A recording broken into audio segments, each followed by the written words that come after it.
Alright, how's it going, guys? This is a little special episode. I got my 3-turbine wind farm up and running now. So that's making all kinds of power. And Envisix helped me design this, which is my 512 EU solar farm. And I've been working on this for about the last month, trying to get everything built. Well, it only took me about a week or two to get everything built, and it took me like the other 3 weeks of procrastinating because I couldn't figure out how to line it up the best. And Envisix slapped me in the back of the head and said, just let me do it, and came over and designed it for me because he's such a nice guy. So this is what we have. Let's see. By the way, both of them, Crazy and Envisix, helped made some of the parts for this. But basically, you have a solar panel, 4 of them going into one ULV. Cut this wire out here. One ULV transformer. And all we did was take the... where the hell is it? Look in the right bag. Take the monkey wrench and click on it and turn it the opposite way so it goes to LV instead of ULV. It ups the power rather than downs it.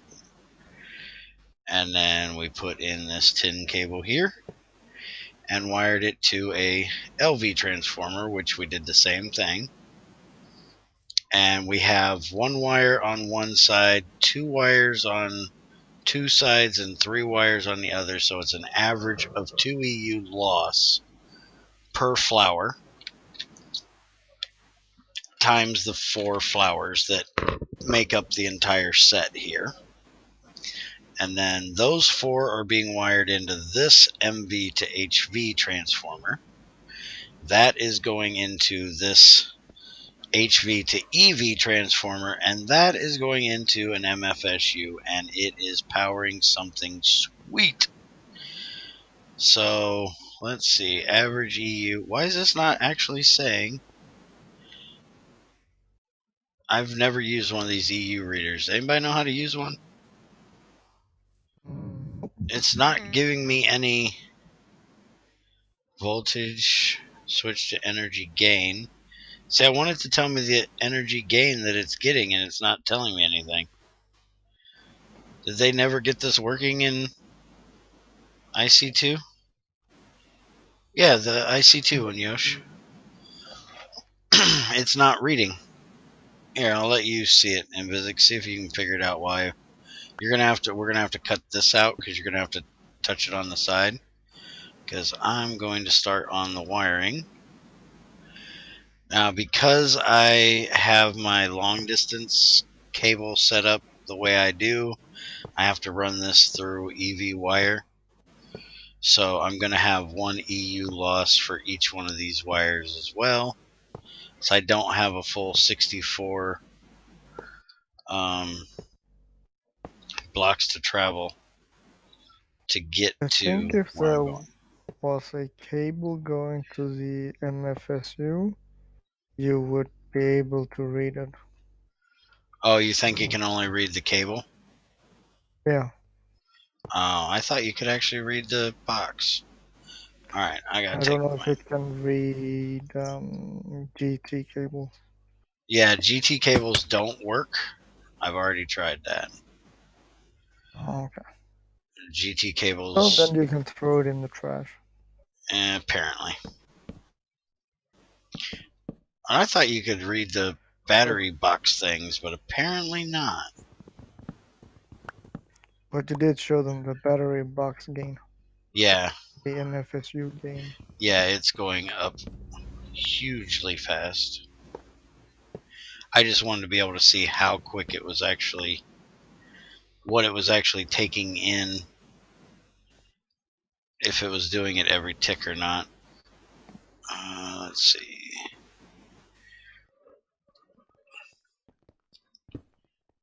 And then we got another MFSU right there that we're going to hook this one to.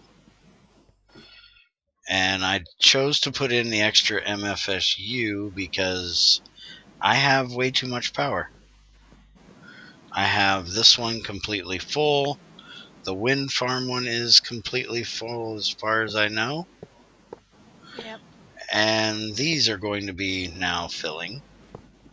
So I figured that'll give me 8,000 on tap, or 8 million on tap just down here, not counting another 4 million at both of those. So I should not have too much issue with needing power anymore. For at least a little while, until I start a matter fabricator. And actually, for right now, I want the wind farm to take power, so I'm going to turn this way, so this one is only feeding off of the wind farm. And I've started getting things ready to set up my circuits, so I'm going to wire that to this now that I have this project done. And I wanted to show this real quick. I rewired this.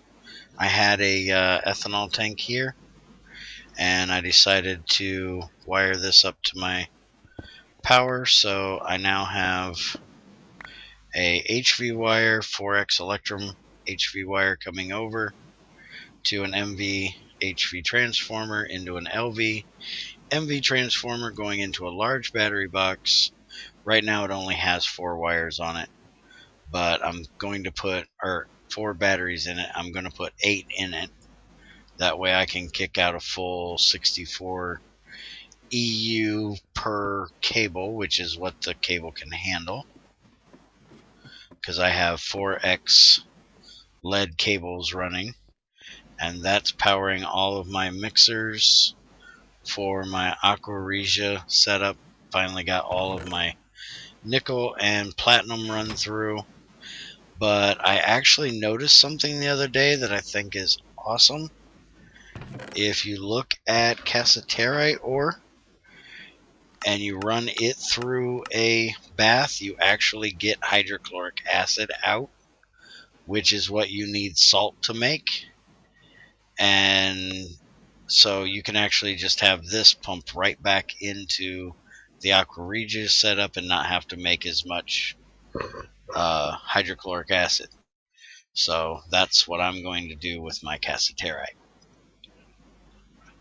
But anyways, thank you, Imbizix. Thank you, Crazy, for helping to make this project a complete. And No problem. thanks everybody for watching. Thanks Yoshi for slurping. And if you have any questions, as usual, let me know and I'll be glad to answer them. Have a good one, everybody.